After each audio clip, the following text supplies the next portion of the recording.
بدعت ہر اس کام کو کہتے ہیں کہ جس کی مثال پہلے نہ ملتی ہو،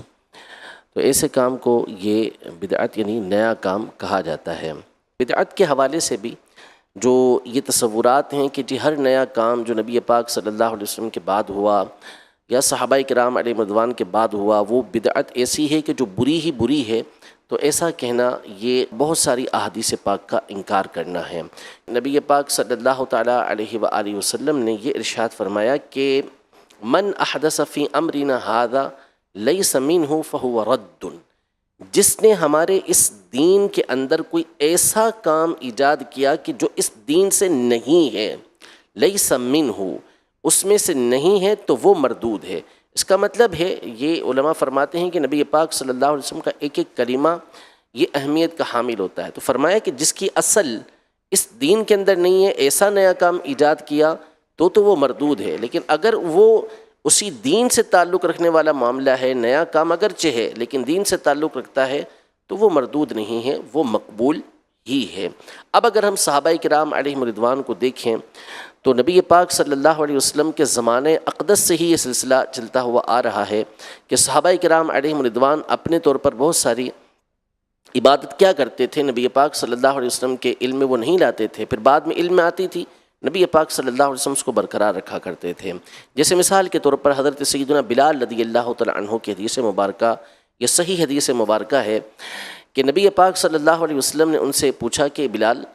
تم اسلام کے اندر کون سا ایسا کام کرتے ہو کہ جس کی تمہیں سب سے زیادہ امید ہے، یعنی بخشش کی، مغفرت کی، درجات کے بلندی کی تمہیں سب سے زیادہ امید ہے، اس لیے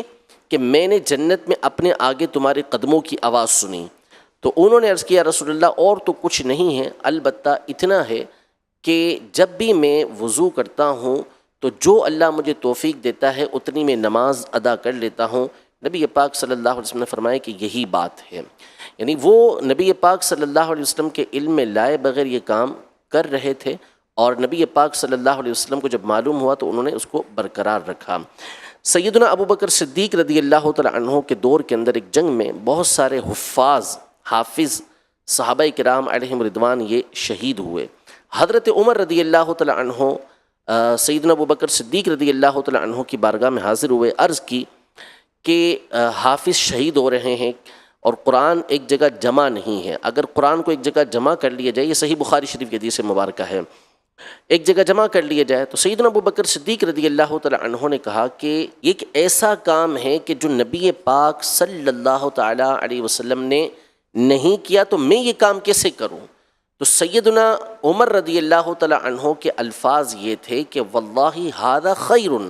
یعنی اگرچہ کہ یہ کام نبی پاک صلی اللہ علیہ وسلم نے نہیں کیا، لیکن یہ کام بہتر ہے، اچھا ہے، خیر ہے۔ دونوں کی گفتگو ہوتی رہی، یہاں تک کہ صدیق اکبر رضی اللہ تعالیٰ عنہ اس بات کے قائل ہو گئے کہ حضرت عمر رضی اللہ تعالیٰ عنہ درست کہہ رہے ہیں۔ پھر انہوں نے زید بن ثابت رضی اللہ تعالیٰ عنہ کو بلایا اور ان کو کہا کہ آپ قرآن کو ایک جگہ پر جمع کریں۔ سیدنا زید بن ثابت رضی اللہ تعالیٰ عنہ کے الفاظ بھی یہ تھے کہ یہ کام تو رسول اللہ صلی اللہ علیہ وسلم نے کیا نہیں، تو یہ کام ہم کیسے کریں گے؟ دونوں حضرات یعنی حضرت ابو بکر صدیق رضی اللہ تعالیٰ عنہ، حضرت سیدنا عمر رضی اللہ تعالیٰ عنہ، ان دونوں کے الفاظ یہ تھے کہ اگرچہ یہ کام رسول پاک صلی اللہ علیہ وسلم نے نہیں کیا، واللہ ھذا خیر، لیکن اللہ کی قسم یہ کام بہت اچھا ہے۔ پھر سیدنا زید بن ثابت رضی اللہ تعالیٰ عنہ کی سرکردگی کے اندر ایک ٹیم تیار ہوئی جس نے قرآن پاک کو ایک جگہ پر جمع کیا، جس کی ایک تفصیل ہے۔ اب یہ دیکھیں کہ یہاں پر وہ کام جو نبی پاک صلی اللہ علیہ وسلم نے نہیں کیا، وہ صحابہ کرام علیہم رضوان میں سے ابو بکر صدیق رضی اللہ تعالیٰ عنہ اور عمر رضی اللہ تعالیٰ عنہ کر رہے ہیں۔ نبی پاک صلی اللہ علیہ وسلم کے زمانے میں جمعہ کی صرف ایک اذان ہوتی تھی، حضرت ابو بکر رضی اللہ تعالیٰ عنہ کے زمانے میں جمعہ کی ایک اذان ہوتی تھی، حضرت عثمان غنی رضی اللہ تعالیٰ عنہ کے دور خلافت کے اول حصے کے اندر جمعہ کی صرف ایک اذان ہوتی تھی۔ پھر سیدنا عثمان غنی رضی اللہ تعالیٰ عنہ نے اپنی خلافت کے آخری حصے کے اندر جب 7 سال گزر گئے تو اس کے بعد آپ نے جمعہ کی دوسری اذان کا حکم ارشاد فرمایا کہ جب آبادی دور دور تک ہو گئی تو ایک نئی اذان آپ نے اس کا حکم ارشاد فرمایا۔ تو اب یہ دیکھیں کہ نبی پاک صلی اللہ علیہ وسلم نے یہ کام نہیں کیا، حالانکہ الیوم اکملت لکم دینکم، قرآن پاک فرما رہا ہے کہ آج کے دن میں نے تمہارے لیے تمہارا دین مکمل کر دیا ہے۔ حجۃ الوداع کے موقع پر مکمل ہو چکا تھا، لیکن اس کے باوجود یہ کام ایجاد ہو رہے ہیں، تو اس کا مطلب یہ ہے دین کے مکمل ہونے کا کہ اس کے قانون، اس کے اصول، اس کے ضابطے یہ سارے کے سارے مکمل کر دیے گئے ہیں۔ اب جو بھی ایسا کام آتا ہے کہ جو پہلے نہیں ہوا لیکن وہ شریعت مطہرہ کے اصول کے عین مطابق ہے تو پھر وہ اسی آیت مبارکہ کے تحت داخل ہے۔ آج بھی انکار کرنے والے افراد بھی اگر غور کریں تو بہت سارے کام وہ ہو رہے ہوتے ہیں کہ جو نیکی کے کام کہلاتے ہیں، دین کے کام کہلاتے ہیں، اور نبی پاک صلی اللہ علیہ وسلم سے، صحابہ کرام علیہم رضوان سے، تابعین سے ان کا کسی طرح کا کوئی ثبوت نہیں ہوتا۔ تو واضح طور پر حدیث مبارکہ بھی موجود ہے، اور ہمارے اسلاف نے واضح طور پر حدیثوں کی جو شرح کے اوپر مشتمل کتابیں ہیں وہ آپ پڑھتے چلے جائیں تو کل بدعۃ ضلالہ کے جو الفاظ ہیں کہ ہر بدعت گمراہی ہے، وہ بدعۃ کے آگے تشریح کرتے ہیں، ای بدعۃ وہ بدعت کے جو مکروہ ہے، وہ بدعت کے جو حرام ہے، یعنی ایسی بدعت کے جو سیئہ ہے،